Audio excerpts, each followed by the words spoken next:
ଶୀତୁଆ ରାତିରେ ଘର ଅଗଣାରେ ଭେଁ ଭେଁ ହିଁ କାନ୍ଦୁଛି ଜଣେ ମା ଛୋଟ ପିଲାଟିଏ ଭଳି।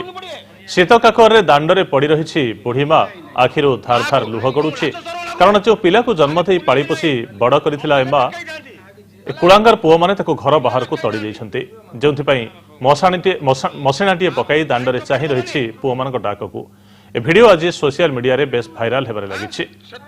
ମା ଅପେକ୍ଷା କରିଛି କାଳେ ପୁଅମାନେ ଘରକୁ ଡାକି ନେବେ।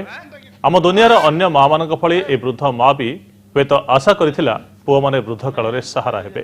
କିଛି ନହେଲା ନାହିଁ, ଶାନ୍ତିରେ ଖାଇବାକୁ ଗଣ୍ଡେ ଏବଂ ମୁଣ୍ଡ ଗୁଞ୍ଜିବାକୁ ଚାଖଣ୍ଡେ ଜାଗା ତ ଦେବେ, ହେଲେ ସେତକ ବି ଜୁଟିଲା ନାହିଁ। ସେ ପୁଅମାନେ ତାକୁ ଅଳିଆ ଗଦା ଭଳି ଘର ବାହାରକୁ ଫିଙ୍ଗି ଦେଇଛନ୍ତି। ନିଜେ ନ ଖାଇ ଯେଉଁ ପିଲାଙ୍କ ମୁହଁରେ ଦାନା ଦେଉଥିଲା, ସେ ମାକୁ ଗଣ୍ଡେ ଖାଇବାକୁ ଦେବା ପାଇଁ ଆଜି ପୁଅମାନେ ପାଳି କରିଛନ୍ତି। ବଡ଼ ପୁଅର ପାଳି ସରିଗଲେ ସାନ ପୁଅ ଖାଇବାକୁ ଦେବ, ଆଉ ଏ ପାଳି ଓଳିକୁ ନେଇ ପୁଅମାନଙ୍କ ଭିତରେ ଚାଲିଛି ଝଗଡ଼ା। ଦେଖନ୍ତୁ ଏ ଭିଡିଓର କିଛି ଅଂଶ।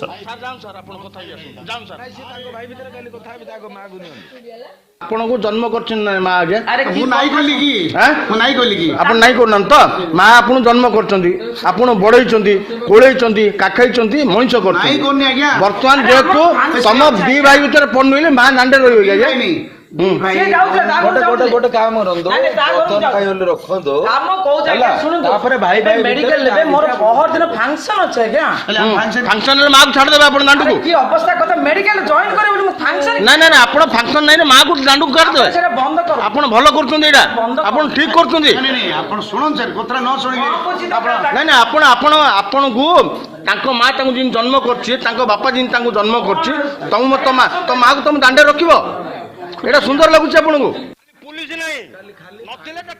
ପୁଅମାନଙ୍କ ଯୁକ୍ତି ହେଉଛି ନିଜ ପାଳି ସରିଯିବା ପରେ କାହିଁକି ଗୋଟିଏ ଦିନ ଅଧିକ ବୁଢ଼ୀ ମାକୁ ଖାଇବାକୁ ଦେବେ, ଯେଉଁଥିପାଇଁ ସୃଷ୍ଟି ହୋଇଛି ଅଭାବନୀୟ ଦୃଶ୍ୟ। ଅମଣିଷ ପୁଅମାନଙ୍କୁ ସିନା ଦେଖାଗଲାନି ମାର ଦୁଃଖ, ହେଲେ ଅମାନବୀୟ ଆଚରଣ ପାଖ ପଡ଼ୋଶୀଙ୍କ ଦେହକୁ ଗଲାନି।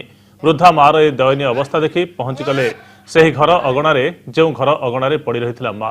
ଏ ହୃଦୟ ବିଦାରକ ଦୃଶ୍ୟ ଦେଖି ଯାହା ଇଚ୍ଛା ତାହା କହି ଚାଲିଲେ। ସ୍ଥାନୀୟ ଅଞ୍ଚଳର କିଛି ଲୋକ କୋଠା ଭିତରେ ରହି ତମାସା ଦେଖୁଥିବା ପୁଅମାନଙ୍କୁ ମଣିଷ ପଣିଆ କ'ଣ ଶିଖାଇବା ପାଇଁ ଭୁଲି ନଥିଲେ। ଭାଇ ଭାଇର କଳି, ଆଉ ଏ କଳିରୁ ବଳି ପଡ଼ିଛି ମା।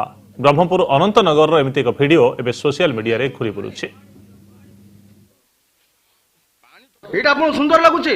ଆପଣ ଠିକ କହୁଛନ୍ତି ଆଜ୍ଞା। ଘର ଭିତରେ ଆପଣ ମାକୁ ଦାଣ୍ଡକୁ ରଖିବେ? ମା ଦାଣ୍ଡରେ ବସୁଛନ୍ତି, ମା କାନ୍ଦୁଛନ୍ତି ବସିକି। ଆଜି ପର୍ଯ୍ୟନ୍ତ ଆମେ ରଖିଥିଲା ନା ତାଙ୍କୁ। ଏବେ ଆମର କହୁଛୁ ଆପଣ ଆଜି ପର୍ଯ୍ୟନ୍ତ ରଖିଥିଲେ, ଆଉ ରଖିବେନି? ଆଜି ପର୍ଯ୍ୟନ୍ତ ଆପଣ ରଖିବେନି? ଦିଟା ନାଇଁ ନାଇଁ ଆପଣ ରଖିବେନି? ସମସ୍ତ ପାଖରେ ରହିବେ। ସମସ୍ତ ବାର ରହିବେ ନା ଜଣେ ବାର ରହିବେ? ବନ୍ଧୁ ଆପଣଙ୍କୁ ଜଣକୁ ଜନ୍ମ କରୁଛି ଆଜ୍ଞା, ଆପଣ କଣ କରିବେ? ମାକୁ ଦାଣ୍ଡକୁ କାଢିଦେବେ?